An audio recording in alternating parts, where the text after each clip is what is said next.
Hello everyone. हाँ, ये मैं ही हूँ। थोड़ा चेंज रख रहा हूँ क्योंकि मैंने हेयर कट लिया है।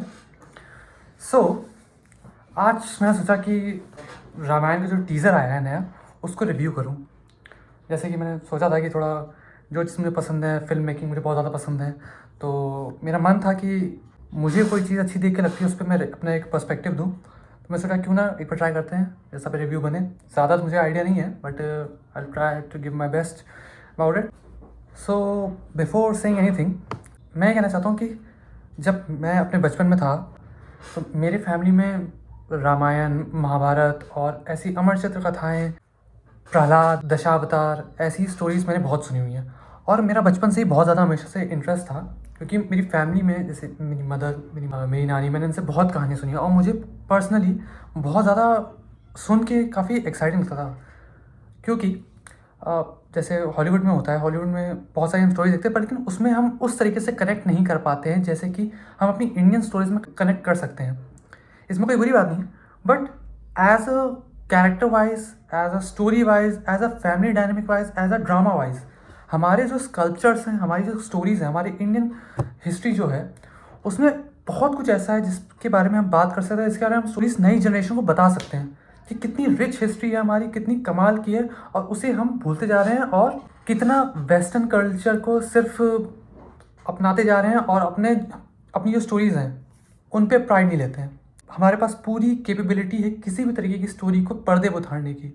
और मैं ये गलत नहीं मानूंगा कि काफ़ी समय तक मेरी भी आदत थी कि मैं बहुत कम बॉलीवुड मूवीज़ अभी भी बहुत कम देखता हूँ, बट जो अच्छी होती है जेनुअली, जिससे देख के मुझे लगता है, फॉलो मैं करता हूँ, सारे ट्रेलर्स फॉलो करता हूँ, बट जो मुझे जेनुअली एक्साइट करती है कि हाँ, इससे कुछ ना कुछ नया देखने को मिलेगा, कुछ नया सीखने को मिलेगा, कुछ नया जानने को मिलेगा, as a film making wise, as a story wise, as a emotion wise.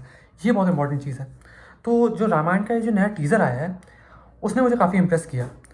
Internet पे मैं बहुत देख रहा हूँ कि लोगों को लुक पसंद नहीं आ रहा है, लोगों को स्केल पसंद नहीं आ रहा है, जो उसका वर्ड दिखाया जा रहा है वो उससे उतना कनेक्ट नहीं कर पा रहे। बट मैं उसका एक सही पर्सपेक्टिव बताऊँगा कि ऐसा क्यों है। तो बचपन में 1990s में, शायद मुझे सही से ईयर याद नहीं है, जब मैं पैदा भी नहीं हुआ था, तो एक सीरीज़ आई थी पूरी, शायद 78 एपिसोड्स की, रामानंद सागर की रामायण। और उसका इम्पैक्ट हमारे इंडिया में ऐसा था कि लोगों ने, जो उसके कैरेक्टर्स थे, जो अरुण गोविल जी, जो जिन्होंने श्री राम का रोल प्ले किया था, उनके लोगों ने पोस्ट लगा के घर में पूजना शुरू कर दिया था। जो सीता माँ थी, उनको भी, लक्ष्मण जी, उनको इस तरीके से लोग देखने लग गए थे। उसके बाद बहुत टाइम तक ऐसा कुछ हमें देखने को नहीं मिला। एक एनिमेटेड रामायण आई थी, जो कि स्टार्टिंग में इंडिया में बैन हो गई थी, बट उसके बाद जब उसकी क्वालिटी, उसकी डिटेल्स निकल के आई कि उसमें कितनी मेहनत गई है, जो यूगो साको थे उसके क्रिएटर, जापानीज़ क्रिएटर थे वो, उन्होंने इंडिया के कल्चर्स को, इंडिया का जो माइथोलॉजी है उसे इतने अच्छे तरीके से स्टडी किया और उसे एनिमेटेड फॉर्म में उतारा कि वो इतनी कमाल की है। अगर आपने नहीं देखी तो ज़रूर देखिए उसे। उस एनिमेटेड सीरीज़ में भी जो पुराने अरुण गोविल जी, श्री राम जिन्होंने प्ले किया था, उन्होंने ही राम को आवाज़ भी दी थी, और वो भी बहुत कमाल की थी। उसके बाद से आज तक हमने कोई भी ऐसा श्री राम किसी को प्ले करते नहीं देखा था। टीवीज़ में जो श्री राम कोई प्ले करता है वो थोड़ा सा कैरिकेचरिस्ट हो जाता है।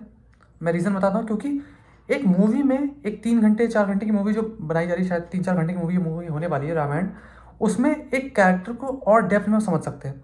और टीवी पे क्या होता है, वो एक सीरियल वाइज एक daily soap kind of scenario हो जाता है। उसमें एक्टर्स की गलती नहीं है, उसमें जो प्रोड्यूसर्स है, जो मेकर्स है, उनका फॉल्ट रहता है कि वो उसे उस पर कैश ग्रैब करना चाहते हैं। तो युगो साको की एनिमेटेड मूवी के बाद हमें देखने को मिलती है 2023 में आदि पुरुष, जिसके बारे में हम सब जानते हैं वो कितनी वाहियात, घटिया किस्म की मूवी थी। और उसी का एक, हमें कह सकते हैं, रिजल्ट है कि जो नीतीश तिवारी हैं, जिन्होंने दंगल बनाई थी, उन्होंने स्टेप उठाया कि अब वो रामायण को वर्ल्ड लेवल पर रिप्रेजेंट करेंगे और हमारी जो आइडेंटिटी, हमारी जो हिस्ट्री है, उसे सही तरीके से रिप्रेजेंट करेंगे। और बाय द टीज़र ये चीज़ होती हुई दिख रही है। स्टार्ट से लेके एंड तक टीज़र में बहुत सारे ऐसे शॉट्स हैं जो कि आपके अंदर की एक प्राइड को निकालेंगे, क्योंकि ऐसे शॉट्स, जैसे कि ये श्री राम का जैसे ग्लिम्स है, उसमें ही हमें देखने को मिलता है किस तरीके से उन्होंने वर्ल्ड बिल्ड किया है, कितनी रिच उनकी पूरी जो सराउंडिंग है वो लग रही है। फॉर एग्जाम्पल, जब उसमें शॉट होता है, श्री राम चल के वो जा रहे हैं, पूरी सभा लगी है, उन पर फूल बरसा रही है, तो देखने में अपने आप में एक जाइजेंटिक फील दे रहा है। और साथ ही साथ उसके बाद एक शॉट आता है जिसमें जो श्री राम प्ले कर रहे हैं रणबीर कपूर, वो सीता माँ के स्वयंवर में धनुष को उठा रहे हैं। तो उसमें जो फ्रेमिंग है, जितना धनुष का जो स्केल दिखाया गया है, ऊपर से लाइट आ रही है, कलर ग्रेडिंग है, बहुत ही कमाल की। इसलिए मुझे बहुत ज़्यादा पसंद आया कि उसमें जो डिटेल्स दिखे हैं, साथ ही साथ एक डिटेल है जब भी उसमें एक जो पहिया होता है, उसके जो पाइप्स होते हैं, उसे अगर आप ध्यान से देखेंगे, मैंने बहुत ध्यान से कई बार टीजर को देखा है, वो 14 है। और सीता माँ, श्री राम और लक्ष्मण कितने सालों के लिए वनवास गए थे? 14 ईयर्स। बहुत ही कमाल कमाल के शॉट्स मैंने देखे। जो स्केल हमें देखने को मिल रहा है वो अभी से ही काफ़ी सही लग रहा है कि हाँ, जो इनका पर्सपेक्टिव है, जो इनकी रिसर्च है, वो सही डायरेक्शन में है। साथ ही साथ वो ना सिर्फ हमारे इंडियन सोसाइटी को टारगेट कर रहे हैं, बट वेस्टर्न मतलब हॉलीवुड में जाके अपने प्रमोशंस कर रहे हैं, जो इसके मेकर्स हैं, कि इस स्टोरी को वर्ल्ड वाइड पहुँचाया जाए। आपको मैं बताऊँगा, इस मूवी के जो प्रोड्यूसर हैं मिस्टर नमित मल्होत्रा, वो डीनेक कंपनी के मालिक हैं, जिन्होंने वो DNEG company 8 time Oscar winner VFX किया उन्होंने। बहुत सारी ऐसी मूवीज़ हैं, आप बहुत ही known movies like Inception, Dunkirk, Dune etcetera kind of things. तो वो अगर इस प्रोजेक्ट से जुड़े हैं, जितने भी सिनेफाइल्स हैं वो जानते हैं कि ये मूवीज़ कितनी कमाल की हैं। स्केल के मामले में, वीएफएक्स के मामले में, कोई भी माइन्यूट से माइन्यूट डिटेल्स के बारे में बहुत ही कमाल की हैं। तो ये देखना काफ़ी इंटरेस्टिंग होगा। साथ ही साथ मुझे बहुत क्यूरियोसिटी है कि किस तरीके से वो जो छोटी छोटी चीज़ें उसे किस तरीके से हैंडल करते हैं। सच एज बहुत इंपॉर्टेंट है रामायण में वो कोई एक्शन हैवी मूवी ना बने, कोई हमारे एक्शन बेस्ड ना हो, उसमें हमें इमोशन टच होनी चाहिए। साथ ही साथ हमारी जो फीलिंग है उसको ऐसे इम्बाइट करे कि हमारे अंदर से आए कि हाँ, हम इसका आगे का पार्ट देखना चाहते हैं। इसकी स्टोरी को जो दिखाया गया है उसने जस्टिस किया है हमारे हिस्ट्री को, और जितना हमने आज तक पढ़ा है, जो पहले देखा है, अपने घर वालों से सुना है जो स्टोरी कि हम अपनी श्री राम की पूजा करते हैं, हमारे घर आसपास घर वाले जितना मानते हैं, उसको सही तरीके से क्या पोर्ट्रेट करा गया है कि नहीं, वो बहुत इंपॉर्टेंट चीज़ है। Just action doesn't make sense. Action हो, वो स्टोरी का पार्ट हो, तब जाके वो काम करता है।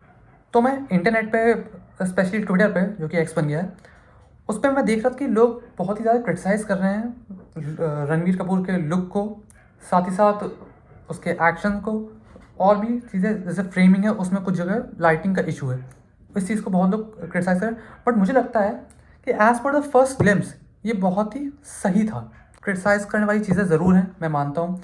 वीएफएक्स कुछ जगह पे अभी भी ऊपर नीचे है, जबकि इतना बड़ा अगर बजट है, बजट से ज़्यादा है। इस मूवी का बजट बताया जा रहा है कि 4000 करोड़ का है, जो कि एक हॉलीवुड की मूवी के हिसाब से ही बहुत बड़ा बजट है। इतना बजट तो इंडियन मूवी में आज तक किसी मूवी का नहीं हुआ है। हॉलीवुड में भी इतना बहुत ही रेयरली किसी मूवी का मिलता है। अगर इतना बजट लगाया जा रहा है तो हम जनरली एक्सपेक्ट करते हैं कि इसका जो स्केल हो, इसमें जो डिटेल्स हो, वो फ्लॉलेस हो। और अभी टीज़र से ये कहना पड़ेगा कि वो फ्लॉलेस नहीं लग रहा है। उसमें जो एक क्लियरिटी होनी चाहिए, जो शार्पनेस होनी चाहिए, वो नहीं दिख रही है। एक चीज़ के लिए जो मैं अभी भी कंसर्न हूँ कि जो श्री राम की वानर सेना दिखाई जाएगी, शायद इस पार्ट में ना दिखाई जाए, बट सेकेंड पार्ट में जब बड़ा एक्शन सीक्वेंस होगा, पूरी सेना जब समुद्र को पार करके वो पुल बना के जब लंका पहुँचेगी, उसे कैसे दिखाया जाएगा। मैं उस चीज़ के लिए कुछ ज़्यादा एक्साइटेड हूँ कि उस चीज़ को कैसे पुल ऑफ किया जाएगा, क्योंकि अगर आप लॉजिकली देखेंगे तो उसे दिखाने में वो बहुत फेक लग सकता है, वो जस्टिफिकेबल नहीं लगेगा।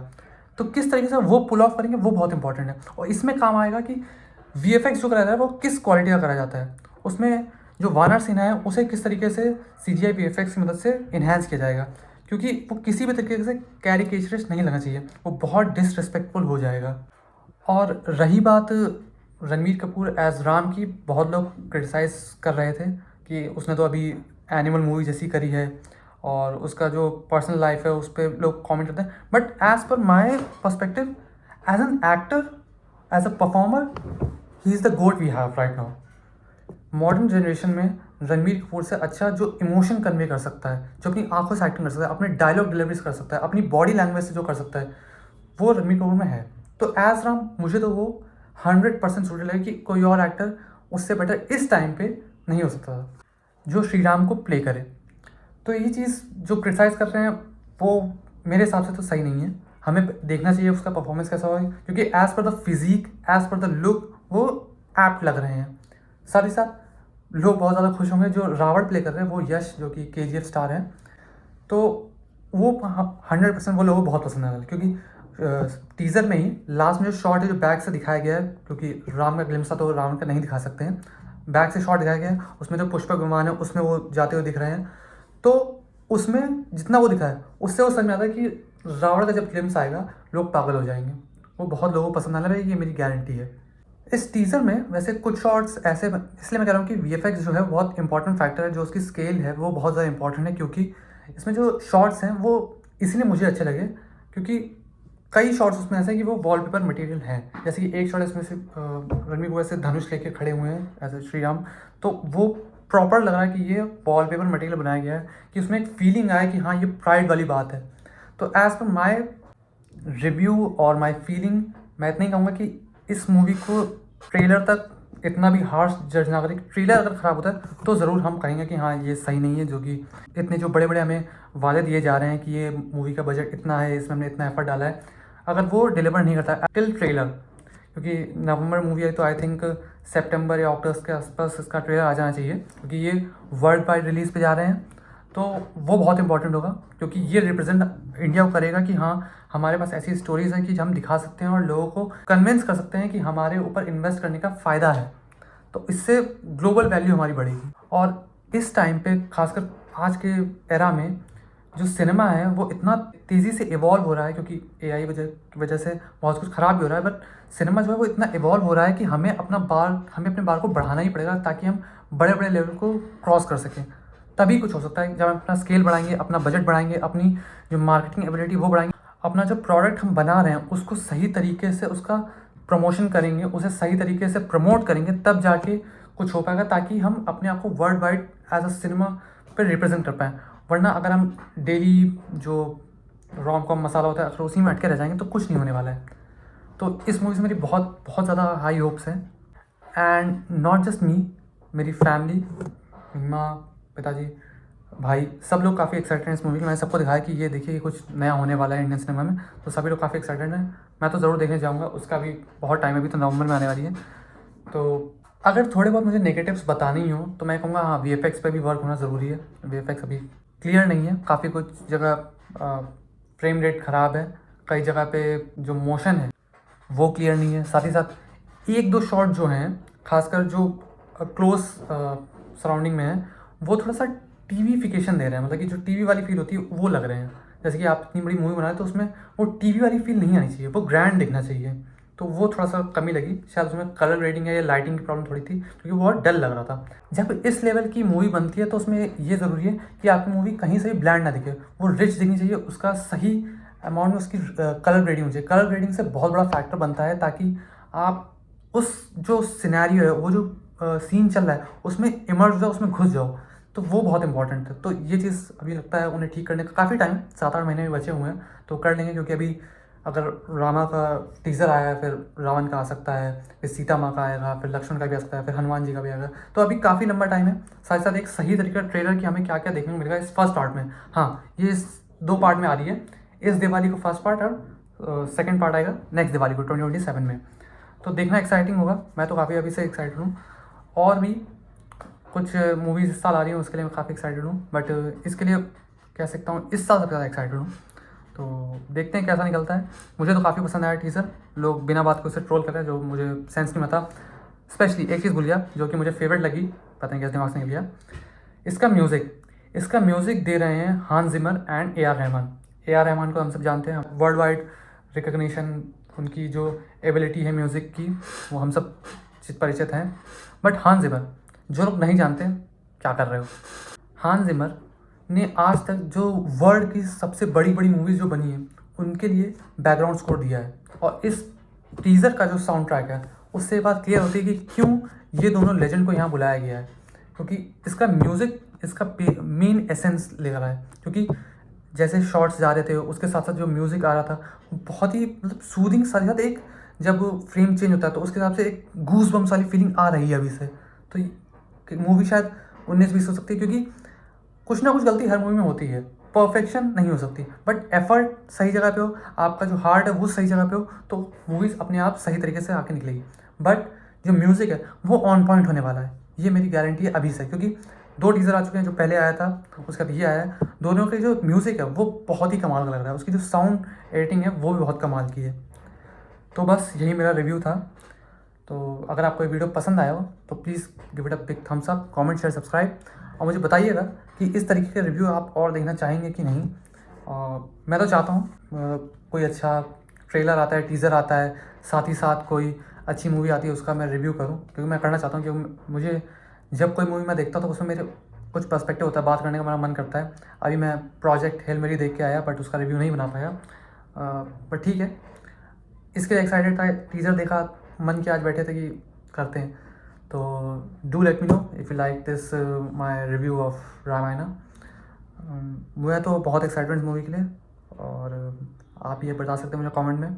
और जो हेट कैंपेन चल रहा है, मैं उनसे ये कहना चाहूँगा कि इसका कोई मतलब नहीं बनता, क्योंकि आप अगर किसी ऐसे प्रोजेक्ट को बैक नहीं कर सकते, इसमें एफर्ट दिख रहा है। अगर एफर्ट ना दिख रहा था, अगर वो बिल्कुल बेकार होता, लोग मुंह पे कहते समझ में आ जाता, बट इसमें एफर्ट दिख रहा है, इसमें डिटेल्स दिख रही हैं, तो हम इसे अभी मौका दे सकते हैं, और अभी लंबा टाइम है, तो कहीं ना कहीं इसमें बहुत कुछ सुधार हो सकता है।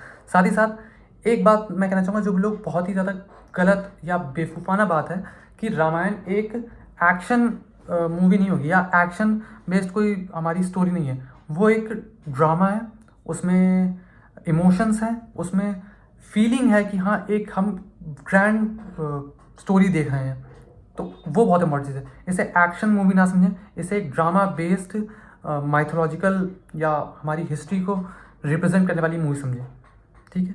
तो बस यही कहना था, ये मेरा रिव्यू था। अगर आपको पसंद है तो लाइक कमेंट शेयर सब्सक्राइब। यहाँ से मेरा आगे का ब्लॉग होगा, जो मेरे बाकी 2 दिन गए हैं वो चलेगा कि मैंने क्या क्या किया है। तो अगर आपको देखना हो तो यहाँ से आप कंटिन्यू कर सकते हैं। मैं दूसरा इसी में ऐड कर देता हूँ, क्या फ़र्क पड़ता है। So bye. So it's a first day after quite long time. There is going to be new session from today onwards. So let's see how it goes today. आज मुझे कमांड वमांड करनी है, काफ़ी कुछ काम है आज, जो फर्स्ट डे है, तो देखते क्या होता है। I am back from school. पहला दिन हमेशा ही मुश्किल रहता है, इतने टाइम बाद वापस से नॉर्मल जो डेज होते हैं हम भी फिगर आउट करते रहते हैं कि क्या कौन सा पीरियड कब लगने वाला है। बच्चों को जैसे आइडिया होता है वैसे हमें भी काफ़ी हद तक आइडिया नहीं होता है, इसलिए थोड़ा मुश्किल होता है और थोड़ा टाइम लगेगा तो सेटल होने में, बट कल से नॉर्मल हो जाएगा, आदत पड़ जाती है। सही था, अब कुछ और घर आ गया, कुछ और काम करते हैं। So now it's time for some workout. Without any further ado, let's go. Look at this amazing view.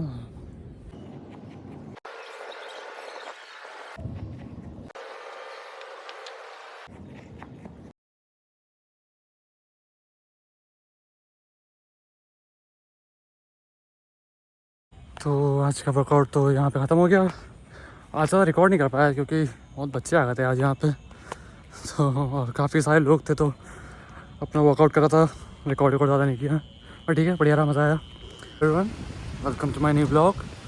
It's 5:30 a.m. in the morning, and today it's Friday, and we've got a holiday on the occasion of Good Friday, so it's a good thing. So I thought let's just start my workout for today in the early morning. It starts raining, so I have to stop my workout, but I have to show you this. ये आसमान pink क्यों हो गया है? Camera ये इतना शायद सही ना दिख रहा हो, बट रियल में बड़ा कमाल का लग रहा है। थोड़ा पिंक लाइट मेरे ऊपर पड़ रही है। It's raining quite a lot and the weather is quite fabulous.